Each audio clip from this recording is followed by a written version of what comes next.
Hello friend, welcome to my YouTube channel Shivam sir classes में आप सभी का बहुत बहुत स्वागत है। मैं आज आप लोगों के लिए क्लास 12 केमिस्ट्री चैप्टर दूसरा जिसका नाम है विद्युत रसायन से एक मोस्ट इम्पोर्टेंट टॉपिक लेकर आया हूं जिसका नाम है कोलराउस का नियम एंड इसके अनुप्रयोग। ये बोर्ड एग्जाम 2026 की दृष्टि से मोस्ट इम्पोर्टेंट टॉपिक है जो एग्जाम में 3 मार्क्स का क्वेश्चन है, तो इसे ध्यान से देख लीजिए, वीडियो के एंड तक बने रहिए। तो इसकी परिभाषा देखने से पहले, कोलराउस की परिभाषा देखने से पहले इसको कुछ चित्र के माध्यम से समझ लेंगे तो आप लोगों को अच्छे से समझ में आ जाएगा।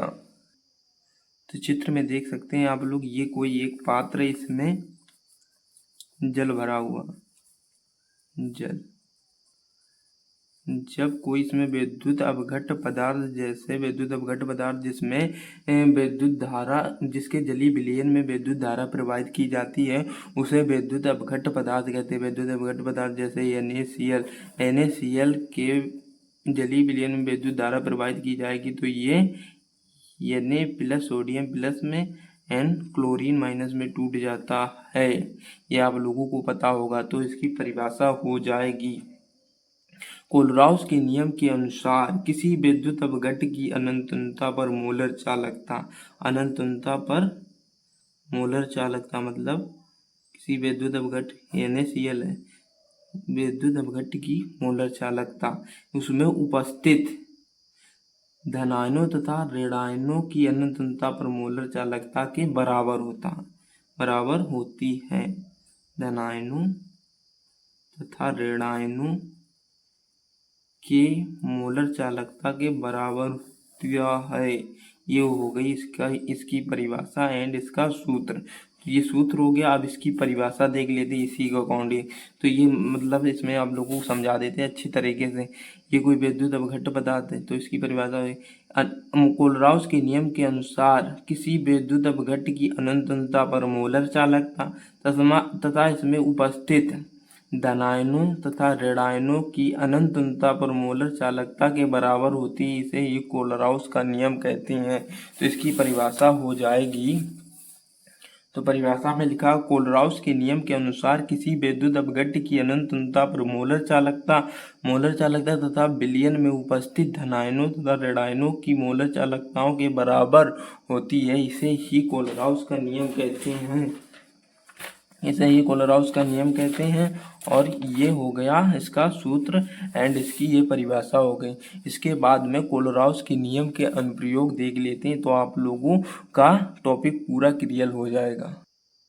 हम देखते हैं कोलराउस के नियम के अनुप्रयोग जो 2 होते हैं। ये नंबर 1, वियोजन की कोटि ज्ञात करने पर, वियोजन की कोटि ज्ञात करने में कोलराउस के नियम की हेल्प होती है। तो इसमें देख सकते हैं आप लोगों में परिभाषा लिखी है यहाँ पर, किसी सांद्रता पर विद्युत अपघट्य की मोलर चालकता तथा अनंतता पर विद्युत अपघट्य की मोलर चालकता के अनुपात के बराबर होती है। मतलब कि किसी सांद्रता पर, मतलब इसे अल्फा से दर्शाते हैं। इसके बाद में इसमें लिखा, किसी सांद्रता पर विद्युत अपघट्य की मोलर चालकता, लैम्डा और सांद्रता को C और मोलर चालकता को M से दर्शाते, अपान अनंतता पर विद्युत अपघट्य की मोलर चालकता के अनुपात मतलब अपान अनंतता पर, इसमें नाइट लगाएंगे, अनंतता बताया और मोलर चालकता बताया। तो ये हो जाएगा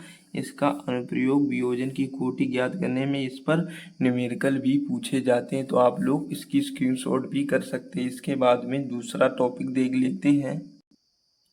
इस टॉपिक को ध्यान से देखना, जो कि ये टॉपिक बहुत ही इम्पोर्टेंट है क्योंकि इससे बोर्ड एग्जाम में 3 से 4 मार्क्स का न्यूमेरिकल आता है।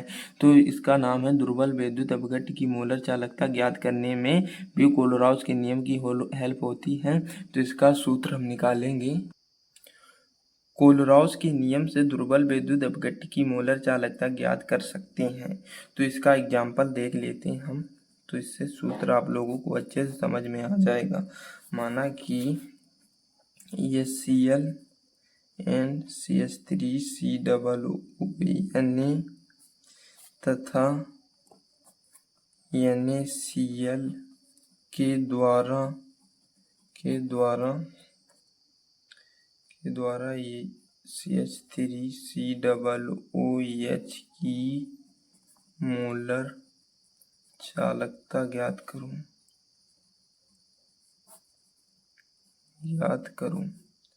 तो इसको हम देख लेते हैं, कोलोराउस के नियम के माध्यम से इनको तोड़ेंगे।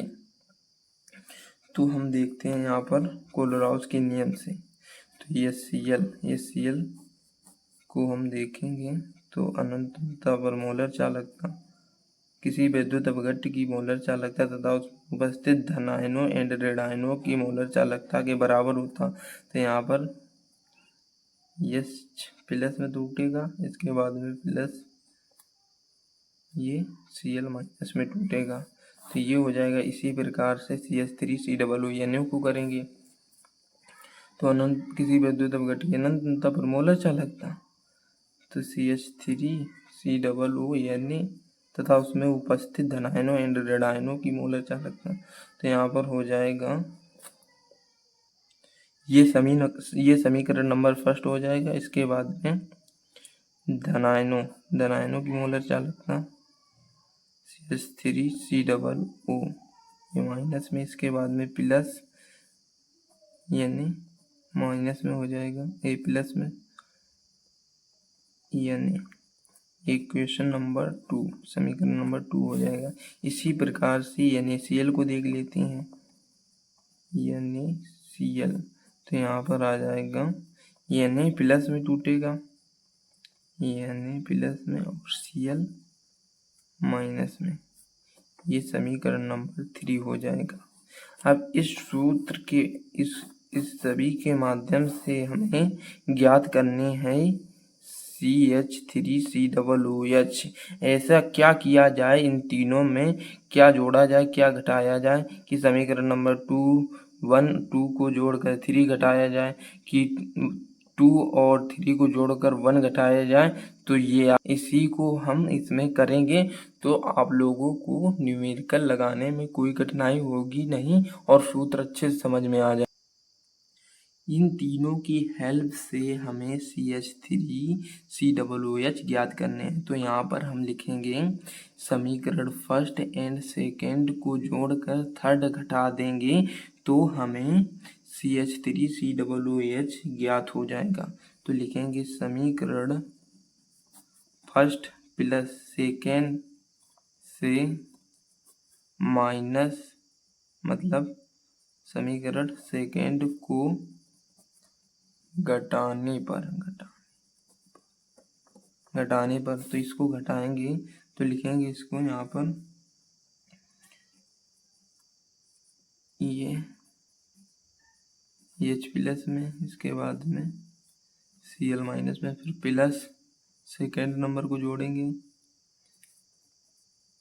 CH3COO, इसके बाद में माइनस में है, इसके बाद में Na मतलब सोडियम, फिर इसके बाद में माइनस इसको सोडियम प्लस Cl माइनस में। तो ये जो है इसका इसमें गुणा होगा तो ये भी माइनस में हो जाएगा। तो यहाँ पर लिखेंगे, यहाँ पर यहीं पर लिख देंगे इसको, ये माइनस में हो गया तो इसको भी माइनस में लिख देंगे। तो जो कटने वाली चीज़ है उसको काट देंगे, Na और Cl से, ये माइनस के हैं तो यहाँ पर Cl का प्लस कटा और माइनस से, और ये प्लस का Na है और ये माइनस का Na है तो ये कट जाएगा। तो यहाँ पर आ जाएगा, अब इसमें क्या बचा है, H बचा और CH3COO बचा है। तो यहाँ पर आ जाएगा infinity Cl plus CH3COO।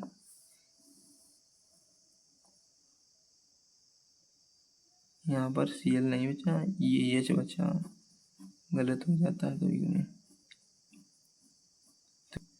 CH3COOH बराबर इन्फिनिट H प्लस CH3COO।